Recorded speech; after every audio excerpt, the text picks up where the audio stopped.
درود خدمت شما دوستان عزیز، به چنل همسو خوش اومدین. امیدوارم که حالتون خوب باشه و لبتون خندون.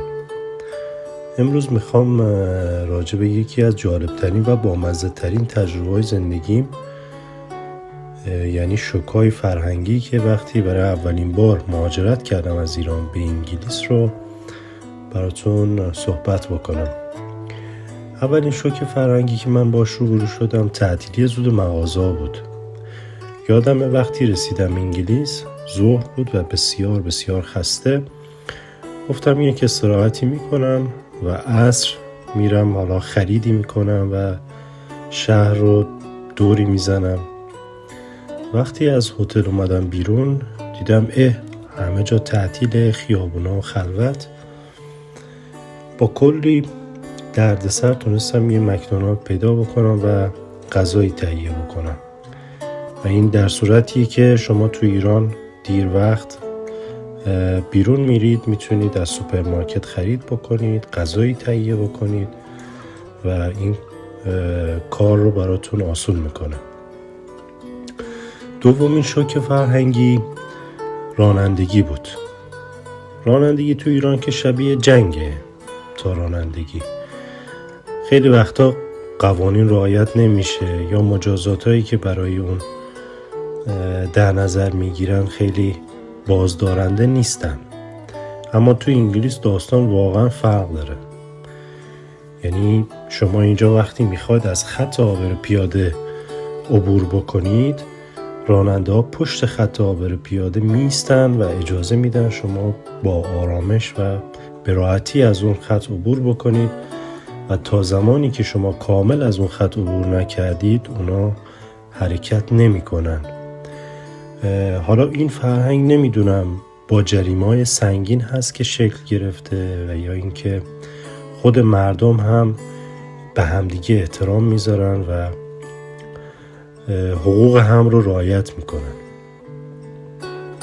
شوک بعدی بی خانمان هایی بود که من اینجا دیدم. فکر میکردم کشور توسعه یافته است و خبری از این مسائل نیست، ولی دیدم نه، اینجا هم خانمان ها هستن، یعنی بی خانمان ها هستن و تعدادشون هم بسیار بالاست و فکر میکنم بیشتر خودشون تصمیم میگیرن که بی خانمان باشن، چون دولت هم بهشون کمک مالی میکنه و هم گاهی برای اونها مسکنی فراهم میکنه که اونها ترجیح میدن که بی خانمان باشن.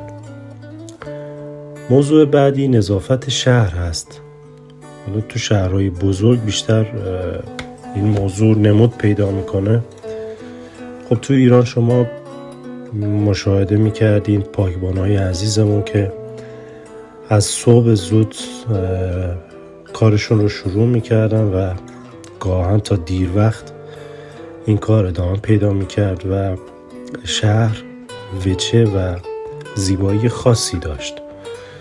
و خب خود مردم هم واقعا تو این مسئله هم فرهنگشون بالاست، هم رعایت میکنن.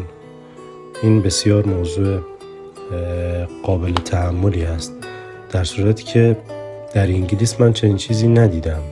یعنی کمتر این موضوع به چشمم خورد که حالا پاکبانی باشه و مشغول تمیز کردن شهر.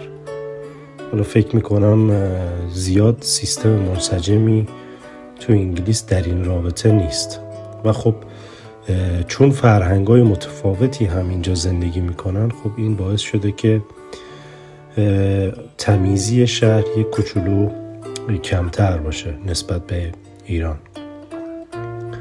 شوک بعدی رفتار مردم هست. یه لبخند واقعی، یعنی وقتی شما رو میبینن اول صبح، حالا همدیگه رو هم نمیشناسن گاهن، ولی خب به هم صبح بخیر میگن، به هم لبخند میزنن. حتی اگر شما توی پیاده رو از کنار هم رد بشید و هیچ کلامی با هم نداشته باشین، یک لبخند رو همیشه شما روی چهره فرد مقابلتون میبینید. ولی خب صمیمی شدن هم باهاشون اینجوری نیست که شما بتونید به راحتی باهاشون صمیمی بشید و باهاشون یه ارتباط عاطفی برقرار بکنید. شوک بعدی احوال پرسیه.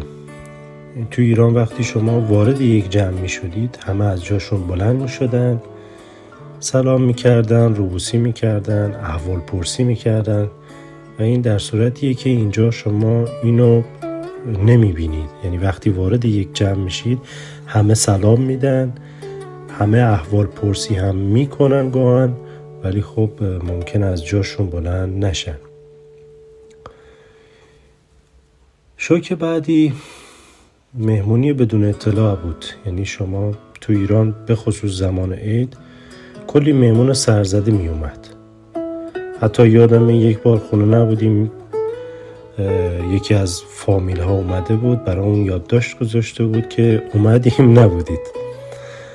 اما خب تو انگلیس چنین چیزی نیست و باید شما از قبل هماهنگ بشید با ساعت مشخص، با روز مشخص و اعلام بکنید که آیا شما برنامه‌ای در فلان روز فلان ساعت ندارید و اگر امکانش هست من بتونم شما رو ببینم.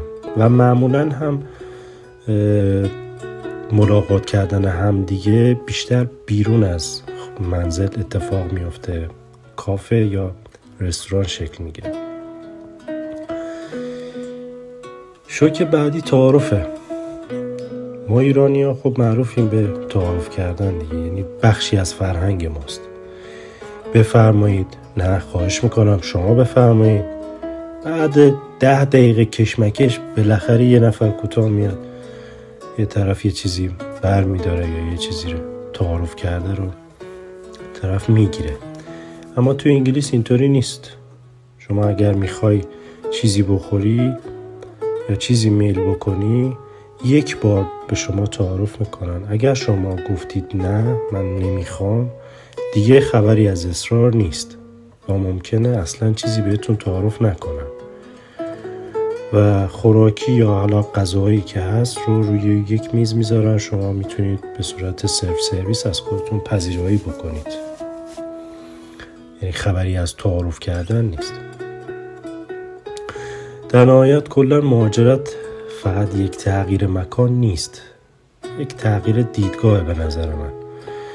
برخورد با فرهنگ‌های متفاوت دید آدم رو باز میکنه و باعث میشه قدر بعضی چیزها رو بیشتر بدونیم و بعضی باورها رو بازنگری بکنیم. پس اگر دوست داری از تجربه‌های بیشترم در مورد زندگی در انگلیس و تفاوت‌های بامزه و گاهن عجیب بدونی، حتما این ویدیو رو لایک کنید، کامنت بذارید و کانال رو سابسکرایب کنید تا از ویدیوهای بعدی بیشتر با شما گپ بزنیم. مرسی از اینکه تا آخر با من بودید. تا ویدیوهای بعدی، بدرود.